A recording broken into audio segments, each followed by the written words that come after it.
जी sir, आपका बहुत बहुत स्वागत है हमारे चैनल वी के बागपत न्यूज़ में।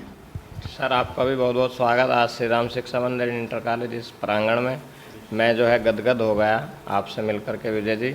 और ये प्रतिभाएं जो श्री राम शिक्षा मंदिर इंटर कॉलेज से निकलती है उसके पीछे बड़ी मेहनत है, उसकी बड़ी लंबी कहानी है। सॉर्ट आउट करते हुए मैं आपको उससे अवगत कराऊंगा। ये ब्रांच आपकी श्री राम शिक्षा मंदिर इंटर कॉलेज 2011 में बोर्ड से एफिशिएंट लेके पहला एग्ज़ाम हुआ था। यानी कि वर्ष 2011 में विद्यालय को मान्यता प्राप्त हुई थी। पहला एग्ज़ाम हुआ था 2010 में। 2009 में इस्टेब्लिश हुआ, 2010 में एफिलेशन हुआ और 2011 में पहली बोर्ड परीक्षा हुई हाई स्कूल की। जब ये परीक्षा हुई तो परीक्षाओं में लंबा मेरा एक्सपीरियंस है। 2001 से मैं टीचिंग में हूँ। एक जो है प्राइवेट जगह पर अपना जो है विद्यालय चलाता था 9 से 12 तक। बहुत से बच्चे वहाँ भी सफल हुए, लेकिन कभी उनका श्रेय हमको नहीं मिला। तो उससे एक प्रेरणा मिली, क्योंकि बच्चे बाहर अटैचमेंट में रहते थे, कि क्यों ना अपना विद्यालय बनाया जाए। तो विद्यालय की लगन लगी। लगन लगने के बाद, क्योंकि किसी दूसरे को अपनी सफलता का श्रेय मिले तो वो भी जो है कष्टदायक होता है। परिश्रम आप करें, श्रेय मुझे मिले, तो वे कहीं मेरी जो है नॉलेज में थी ये बातें, लेकिन आर्थिक स्थिति नहीं थी। लेकिन आप सभी जो बंधु थे उनसे सहयोग होकर के ये ब्रांच इस्टेब्लिश की 2009 में। 2010 में इसको एफिलेशन हुआ, 11 में पहली परीक्षा हुई। पहली परीक्षा होने के बाद ऐसा लगा कि कुछ तो है, कि कभी भी किसी भी क्षेत्र में अगर हम जाए तो बागपत कहीं नहीं झलकता है। ऐसा क्या है? प्रतिभाएं नहीं हैं कि हम लोगों में क्षमता नहीं है? उसको मैंने खोजना शुरू किया। खोजते खोजते देखा स्टैंडर्ड क्या है, कैसे है, क्या नहीं है। तो थोड़ा समय लगा, 3-4 साल मुझे इसे खोजने में लगे। तो जैसे ही उसकी तह तक मैं पहुंचा, तो उस स्थिति में बच्चों का और शिक्षकों का मैंने जो है कंटिन्यूटी देखी कि उनके बीच की कंटिन्यूटी क्या होनी चाहिए।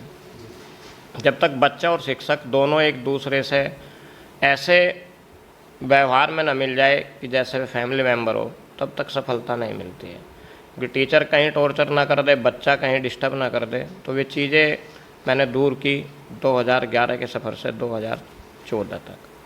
15 में हमने इतनी मेहनत की कि हमें लगा कि कहीं कुछ हम कर सकते हैं। मेरे पास जो है वेल क्वालिफाइड स्टाफ रहता है। 2015 में लड़की विभा जैन पे हमने मेहनत की, और मेहनत इस कदर की कि रात के 10-10, 11-11 बजे तक हम उनको पढ़ाते थे। और उसमें पेरेंट्स का हमें इतना सहयोग मिला कि वे खुद बच्ची को 10-11 बजे तक लेके आते थे, लेके जाते थे। हम जानना चाहते हैं उपेंद्र जी, ये विद्यालय में ही बच्ची को पढ़ाया जाता था या उसको घर पे जाके अध्यापक पढ़ाते थे? उसको विद्यालय में ही पढ़ाया जाता था। ये हमारी फर्स्ट प्रायोरिटी थी। और हमने ये पेरेंट्स से भी सहयोग मांगा था कि अगर हम ज़्यादा टाइम तक बच्चे को पढ़ाए तो आप हमारा क्या सहयोग करेंगे। तो उन्होंने कहा था कि जैसा आप चाहे। हमने सिर्फ उनसे एक निवेदन किया था कि आप बच्चे को लाने और ले जाने का थोड़ा सा कष्ट कर दें। उस लड़के के अंदर इतनी बड़ी प्रतिभा थी जो मैंने देखी कि उसको आप कुछ भी दे दें, वो सुबह आपको तैयार मिलेगा। आप उसको 4 घंटे का समय दे दे, 6 घंटे का दे दे, उस बीच में वो सुबह तैयार कर देती थी। उसके बाद जब एक टारगेट चुना, टारगेट चुनने के बाद तो विभा जैन ने डिस्ट्रिक्ट टॉप किया 2015 में 92 के साथ। उससे एक जिज्ञासा बन गई कि नहीं, कुछ तो हम में भी है, कुछ बच्चे में भी है। क्योंकि उस बच्चे के साथ जो कंटिन्यूटी बनी, उसमें ये सिद्ध हो गया कि जब तक बच्चा और टीचर्स दोनों आपस में कॉम्बिनेशन बना के नहीं चलेंगे, तब तक सफलता है संभव है। उससे हमने पार्ट लिया। पार्ट लेने के बाद जो है 2016 में एग्ज़ाम हुआ। इसी तरह के हमने 10 बच्चे चुने। वहाँ अकेला बच्चा हमने चुना था, उस पर मेहनत की थी। फिर हमने 10 बच्चे चुने। 10 बच्चों में हम हाई स्कूल तो नहीं निकाल पाए, लेकिन 12th में हम फिर 2016 में सपना को 96 के साथ डिस्ट्रिक्ट में ले आए। ये सफ़र चलता रहा। 2 साल हो गए। 2 साल होने के बाद भाई क्या डिस्ट्रिक्ट में ही आप लोग केवल और केवल पहुंच रहेंगे? क्या इतनी प्रतिभा नहीं है कि जो डिस्ट्रिक्ट निकाल सकता है आगे वो आगे बढ़ जाए? ऐसा कब तक चलेगा? ये असंभव सी बात है, और ये असंभवता का विषय है कि हमें ऐसा क्यों हो रहा है हमारे साथ। 2018 में गोल करने की जिज्ञासा रही कि 2018 में कोई गोल किया जाए। 2018 में जो गोल किया उसमें भी फिर हम जो है 17 में हम फिर पीछे रह गए। 17 की जो मैं बात कर रहा हूँ आपसे, 2017 में हमने जो फोकस किया तो उसमें हम जो है 2 बच्चों को निकालने में सफल हो गए। एक बच्चा हमारा 10th से खुशबू शर्मा मंडल में निकल गई, और दूसरी हमारी बिटिया अंजलि कटारिया वो निकल गई 12th में डिस्ट्रिक्ट में, जिस पे कि काफ़ी फोकस किया गया था। बच्चे हमारे 8-10 वहाँ से निकलने थे, क्योंकि जैसे ही आप जानते हैं किसी क्षेत्र में किसी वर्क में अगर आप जो है आगे बढ़ते हैं तो उसको वहीं रखना आपके लिए संभव नहीं होता। या तो उसको छोड़ दो वहीं पे, उसके लिए आगे मेहनत करो, या फिर अगर मेहनत करनी तो आगे बढ़ो, क्योंकि यही एक सफलता की कड़ी होती है। किसी जो हमारे बड़े हैं बुजुर्गों से हमने सीखा है कि किसी सफलता को प्राप्त कर लेना कोई बड़ा मायने नहीं है, लेकिन उस पर टिके रहना, उस झंडे को पकड़ के रखना बहुत बड़ी चुनौती है आपके लिए। हमने इस चुनौती को स्वीकार करते हुए आगे बढ़े, और आगे बढ़ने के साथ हमने एक नई स्कीम लगाई, प्री बोर्ड। प्री बोर्ड सब जगह होते हैं प्री बोर्ड, लेकिन किस सिस्टम से कराया जाए उस सिस्टम को मैं आपको डीपली बता देना चाहता हूँ। प्री बोर्ड का सिस्टम क्या होता है नॉर्मल, कि आपने प्री बोर्ड करा दिया, एक सब्जेक्ट लिया, उसका एक पेपर बनाया, बच्चे से लिखवा दिया, पढ़ा दिया, और उसको जो है कंप्लीट कर दिया, वो आपका प्री बोर्ड हो गया एग्जाम से पहले। ऐसे ही हर सब्जेक्ट के प्री बोर्ड हो जाते हैं। लेकिन मेरी कुछ अलग, मेरे स्टाफ से डिस्कशन हुआ, जो मेरे यहाँ फिजिक्स के, केमिस्ट्री के, इंग्लिश के, सब जो मैथ्स के विद्वान योद्धा है, मैं अध्यापक तो नहीं कहता, उनको योद्धा ही कहता हूँ, क्योंकि योद्धा ही जब क्षेत्र में जाता है जहाँ लड़ाई लड़नी होती है तो योद्धा ही काम करता है, सेना सिमट जाती है। तो जो मैंने योद्धा से अपने बैठ कर के बात की तो उन्होंने अपनी बात रखी मैंने, तो उस पर डिस्कशन हुआ कि हम जो पेपर कराते हैं वो कहीं हमारी जो है एक छोटी प्रक्रिया है, हमें से बड़ी प्रक्रिया में लेना चाहिए, कि एक एक सब्जेक्ट को हमें 2-2 चैप्टर, 3 चैप्टर, 4 चैप्टर, फिर उसमें मान लिया 10 चैप्टर है तो हम उसको डिवाइड करके चले। यानी कि हमने रूल बनाया कि अगर फिजिक्स है हमारे उसमें 10 चैप्टर है तो 2 चैप्टर आप ले उसमें पहले, उसका पूरा पेपर कराए उसमें से एज ए बोर्ड, यानी कि 2 चैप्टर में से पूरा बोर्ड पेपर आप बनाओ, जबकि वो संभव नहीं था, उसमें मार्किंग बढ़ा दी। उसके बाद नेक्स्ट पेपर होगा, वो 4 चैप्टर हो, लेकिन 2 पिछले रहेंगे उसमें, फिर 6 चैप्टर हो गए, 4 पिछले आएंगे, 2 अगले आएंगे। तो वो रूटीन बन गया कि जो पिछला वर्क है वो अगले में जाना, तो उसकी मेमोरी का फिक्सेशन बढ़ गया, फिक्सल बढ़ जाता है।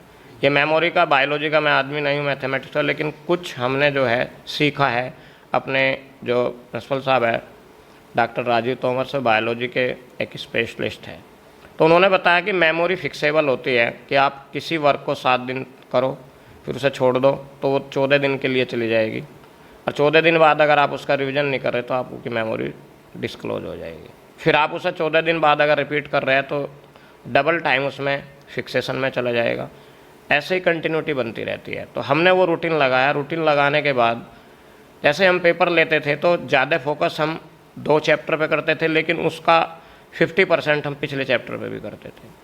तो बच्चे का लुकआउट आया, और लुकआउट इस कदर आया कि आप उसे अगर मान लिया पूरी पेपर करा दे, और पूरा पेपर सब्जेक्ट कराने के बाद, सब्जेक्ट जब आपका पूरा हो गया, मान लिया फिजिक्स से हमारा पूरा हो गया, 10 चैप्टर उसमें कंप्लीट हुए, 10 चैप्टर कंप्लीट होने के बाद अगर हम एक पेपर फिर पूरा जो है 10 चैप्टर में से बनाते थे, और उसमें से हम ये देखते थे कि उसमें उस पेपर के लिए मैंने दिशा निर्देश दिया अपने स्टाफ मेंबर को कि आप जो है बहुत ज़्यादा हार्ड मार्किंग करेंगे बच्चे के साथ।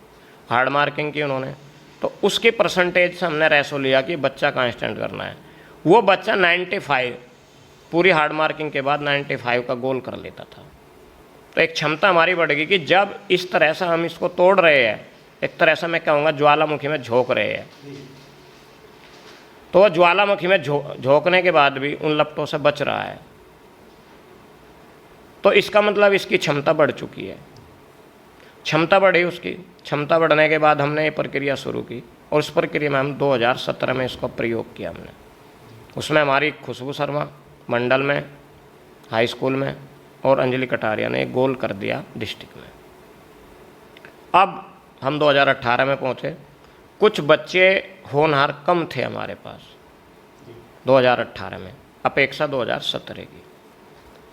उसमें हमने फिर प्रयोग किया, लेकिन हम केवल इंटर में सफल हो पाए, और अनुराग मलिक 2018 में फिर डिस्ट्रिक्ट पर पहुंच गया। बड़ा आहत हुआ। आहत होने के बाद भाई मेहनत किए जा रहे, एक नई लगन जगी।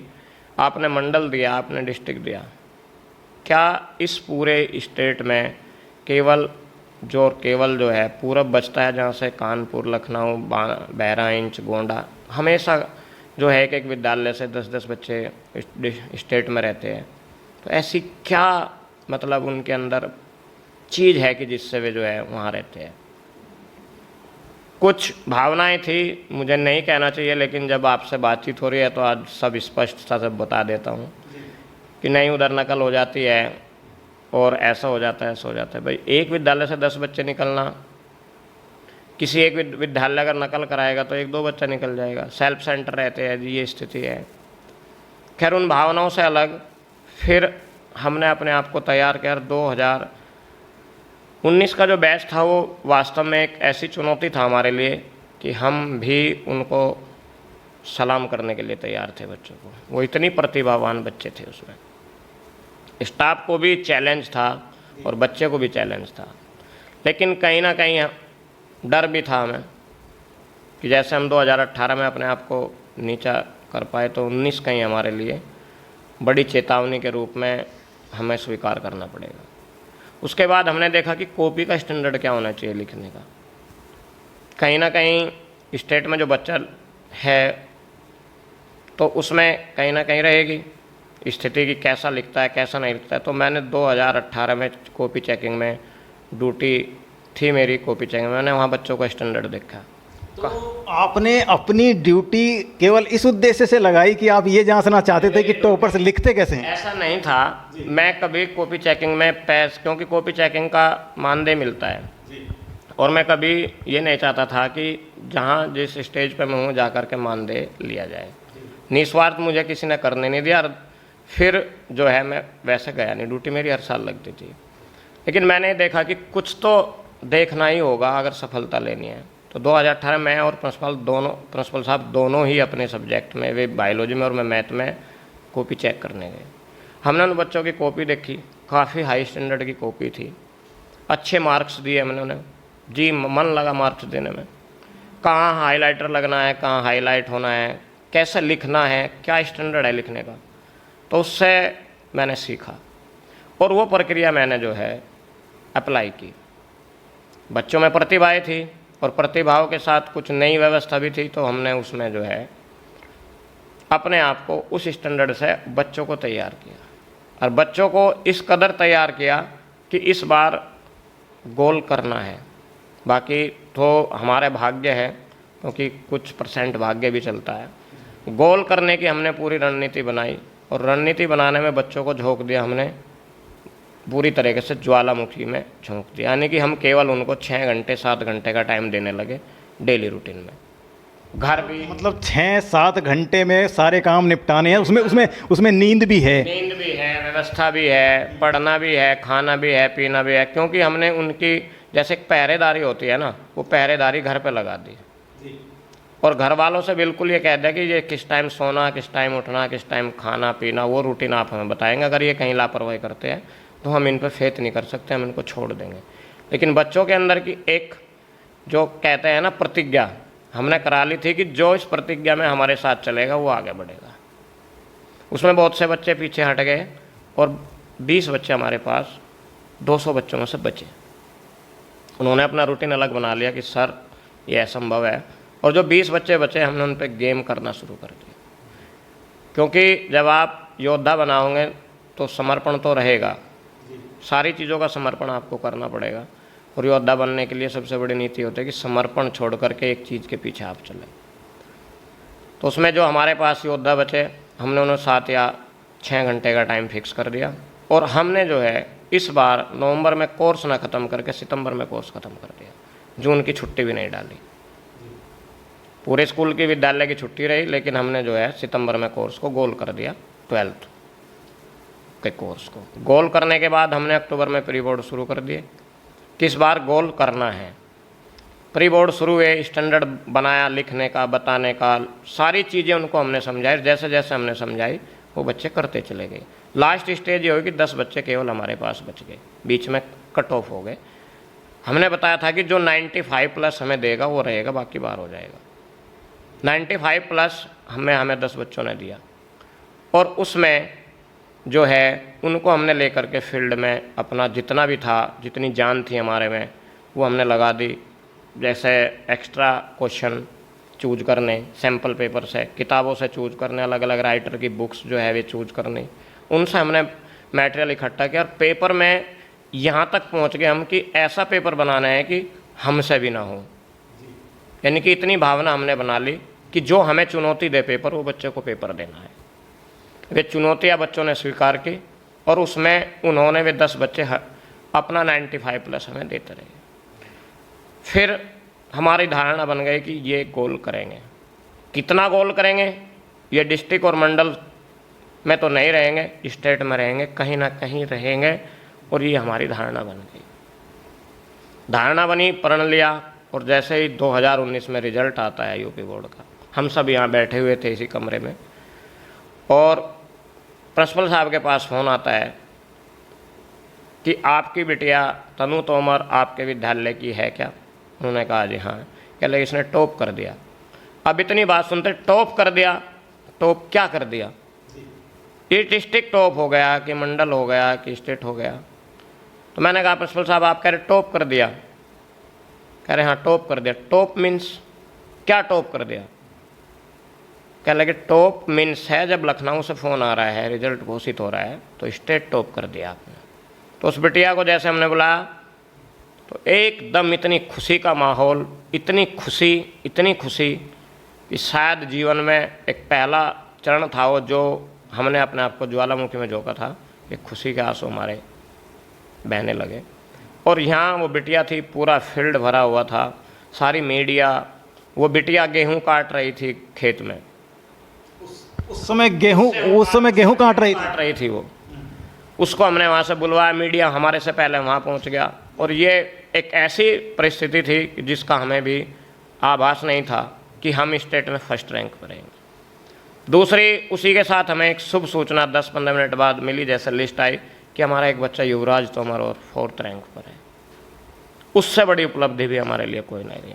तो ये दोनों बच्चे 12th में ये दोनों हैं, दोनों बच्चे 12th में, इसमें जो है 4th रैंक युवराज तोमर, 1st रैंक जो है आपकी तनु तोमर ने दी। और ये पहला चांस था कि जब हमारा बोर्ड इस्टेब्लिश हुआ 1923 में हुआ था, और 2019 तक 96 ईयर्स के बाद वेस्ट यूपी से कोई बच्चे ने एक चैलेंज को स्वीकार करते हुए उस पर गोल किया था। इससे बड़ा गर्व वेस्ट यूपी के लिए और ज़िले बागपत के लिए कोई नहीं हो सकता।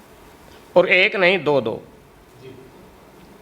कि 4th रैंक और जो है आपकी 1st रैंक। उसके बाद हमने अपने आप को ये माना कि जो हमने सफलता की कड़ी जोड़ी थी, जिसमें हम जुड़े थे, वो हमारे लिए और भी चैलेंज हो गया।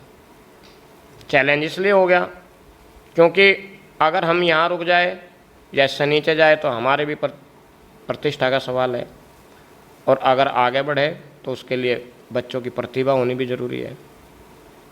उस समय हमारे डिस्ट्रिक्ट कुल मिलाकर के 2019 में 9 बच्चे हमारे थे, यानी कि पहली जो डिस्ट्रिक्ट लिस्ट थी डिस्ट्रिक्ट टॉपर की, 6 बच्चे इनसे अलग हमारे और थे जो पहली से 6ठी रैंक तक थे।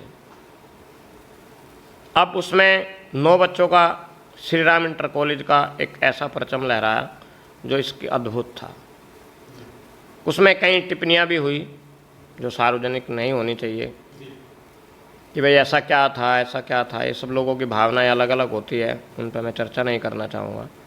उसके बाद 2020 में हमारी परीक्षा हुई, हमने उसी को अपना फॉलो किया, और 2020 में जो लड़का अनुराग मलिक 2018 में जिसने डिस्ट्रिक्ट निकाला था, उसने स्टेट टॉप कर दिया।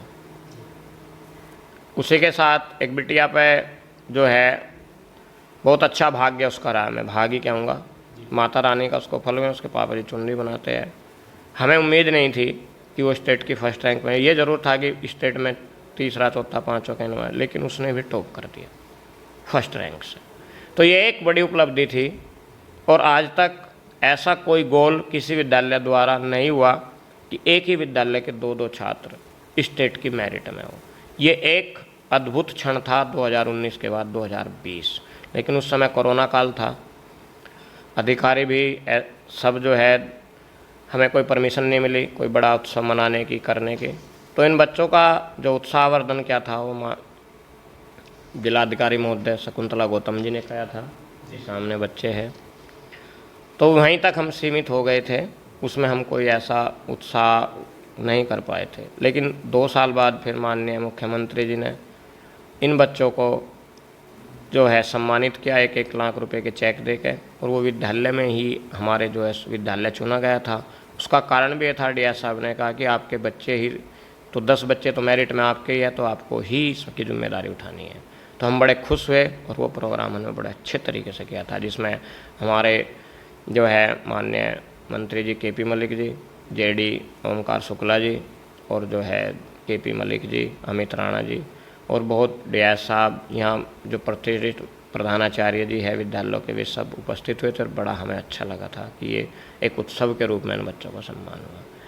और सबसे बड़ी उपलब्धि तो जब से माननीय मुख्यमंत्री जी ने चार्ज संभाला है, उन्होंने एक अपना नया रूप, नई ऊर्जा और नई व्यवस्था जो शिक्षा नीति की है, जिस पर का नकल विहीन परीक्षा जो कराई, वो एक अद्भुत है, उसकी कल्पना तो की नहीं जा सकती।